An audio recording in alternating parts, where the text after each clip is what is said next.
Well, markets certainly today fought to recover after the biggest drop we've seen in the S&P since 2011. But Dr. Doom believes the correction has much further to go. We're talking, of course, about Marc Faber of the Gloom, Boom, and Doom Report. He's joining us live from Zurich. Mark, always a pleasure to see you. We saw such downside over the last couple of days. Do you see that continuing for the equity market right now? Is there going to be more problems ahead? Well, right now, equities, bonds, and gold are very oversold, and they can easily rally. On the S&P, we could rally like 40, 50 points, but I do not expect a new high. And just in case a new high would be achieved in the next 2 months or so, it would not be confirmed by the majority of shares. In other words, very few stocks would lead the advance. In terms of bonds, they're also incredibly oversold, and whereas sentiment about equities is actually still rather positive, and all these super bulls still predict the market to continue to rise into 2014, 2015, in bonds and in gold, sentiment is by historical standards incredibly negative. In other words, as a contrarian, I would rather buy bonds and gold than equities. Yeah, but if in fact Mr. Bernanke means what he says, Mark, and he's going to start tapering sooner rather than later, isn't that going to send yields higher? What? If you say that if he means what he says, then you believe in Father Christmas.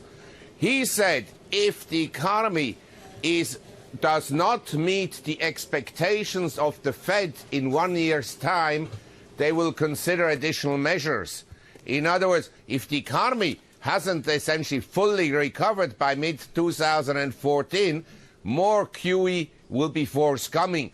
And as I said already 3 years ago, we're going to go with the Fed to QE 99. Mark, you are in Zurich. You've seen Switzerland buffeted by Europe, buffeted by what we've seen in America. One of the themes here this week has been the deflation or disinflation of Europe. We see very low inflation in the United States. As you invest forward, long on gold, long on bonds, are you doing that with a backdrop of no inflation? Well, I think investors have a misconception about what inflation is, because it's essentially an increase in the quantity of money and credit. And we have wage deflation in the world, in real terms for sure. In other words, real wages are going down and the cost of living everywhere are going up. That's why you have social unrest in North Africa, in the Middle East, in Turkey, in Brazil, and it will spread because the average person on the street hasn't participated in the huge asset inflation that has been going on in high-end properties, in Mayfair properties, Fifth Avenue, Madison Avenue, Hamptons, and in equities, and until recently in bonds and commodities. Well, you know what they say, economic uncertainty breeds political uncertainty. You know, Mark, earlier in the show we spoke with Laszlo Barini, and he's had some pretty choice words that you could say about gold. I'd like you to take a listen to this, and I want to hear your reaction. Are you short gold? Are you short the gold miners? It's our biggest short. It's our biggest short. And it has been for 18 months. Okay, Mark, you heard him. It's his biggest short right now, gold. What do you say? Well, to that I respond. There are many people out there, they never owned an ounce of gold in their lives. They were bearish about gold at $300, bearish about gold at $700, bearish about the stock market in 2009 when the S&P was at 666. Now they're bullish about stocks, and they're still bearish about gold. Now, the commercial hedgers, these are professional miners, mining companies, and people involved in gold trading. Right. They have the lowest short exposure since 2001, when gold was at $300. Similarly, in the silver market, the commercial hedgers, again, the professionals, have the lowest short exposure since 2001. I rather bet on the commercial miners, the commercial hedgers, than on some forecaster who knows about the future of prices as little as I know. Right.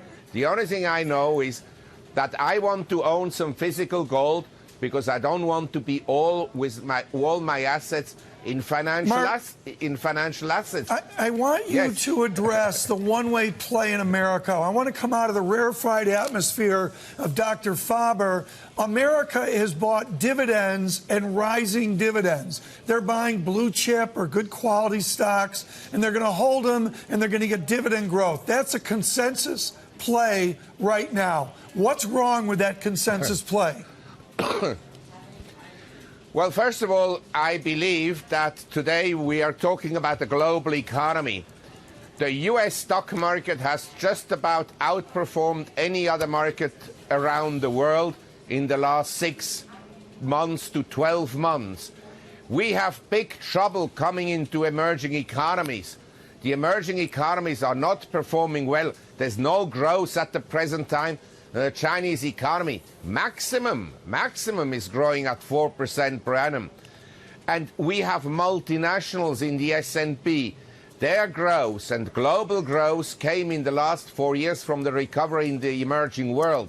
If the emerging world doesn't grow, the global economy will not perform well, and corporate profits, as we just saw today from Oracle, will disappoint, and stocks won't be the best investment in the world. What is that? You said stocks won't be the best investment in the world? Will not be a very good investment. I think the market is on the high side. Corporate profits are inflated. And I think we could easily, from the recent high, May 22nd, at 1687 on the S&P, drop by 20 to 30%. Easily. Where do you see gold heading, Mark, by year end? Well, I think we will be higher by year end, but I'm not worried where we are. I have said that I buy gold regularly, and I just bought today at 1,300, and I will buy more at 1,200 and more at 1,100. So it sounds like you're telling us it's going down before it's going back up. No, I don't know. I'm not a prophet. I don't know exactly where the price will be on a month-by-month basis. But I want to have some wealth, some of my assets in physical gold, because I can see a lot of problems coming into the world, including expropriation through taxation or through regulation, or even through revolution and social strife. Mark, thank you so much. Marc Faber, very late at night from Real Switzerland. quick, before we do goodnight, 10-year yield, where's it going to be? We're watching it. It creeped up to 2.5. Does it keep, where do you see it going? Well, actually, I am tempted to buy a 10-year treasury at a yield of 2.5%. I think we will rebound in the treasury market. In other words, yields will go down first. And if they go up further, it's going to kill the economy, including the housing market.